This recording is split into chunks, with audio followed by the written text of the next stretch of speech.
Les élections provinciales arrivent à grands pas et les différents partis politiques commencent tranquillement à préparer leurs différentes stratégies de communication. Relations de presse, réseaux sociaux, débats, publicité, la campagne sera riche en occasions de voir les différentes approches. On a donc demandé à l'équipe de Morin, qu'avez-vous le plus hâte de voir lors de la prochaine campagne électorale? J'ai surtout hâte qu'elle commence. J'ai l'impression qu'avec le départ du premier ministre au début de l'année, ça fait plusieurs mois qu'on entend parler. La gestion des imprévus, campagne électorale, donc il va y avoir des squelettes qui vont être sortis du placard, des controverses, des déclarations maladroites. J'ai hâte de voir comment les équipes de communication puis comment les porte-paroles, donc les chefs, vont réagir à ces situations-là. Quel parti va réussir à imposer le récit des élections?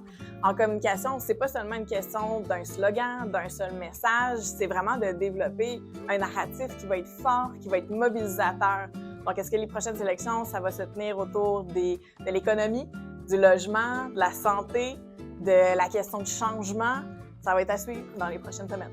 Ce que j'ai le plus hâte de voir, c'est comment les équipes de communication vont utiliser les médias sociaux, vont utiliser les codes, vont faire transparaître la personnalité des partis, des chefs, des candidats pour vraiment aller convaincre les électeurs et comment ils vont rejoindre surtout les plus jeunes via les médias sociaux. Que les candidats, les candidates sortent de leur zone de confort, sortent du plan d'action et touchent à des enjeux qui sont souvent négligés.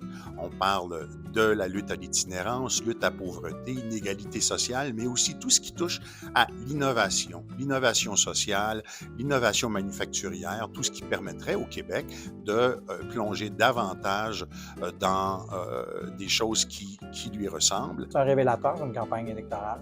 Donc, ça permet de voir un peu tout le travail là, qui a été fait par des groupes, par les partis politiques. Donc, la combinaison de ce travail-là est intéressante. Et puis, je pense qu'on sera bien servi là, par cette campagne électorale qui commence.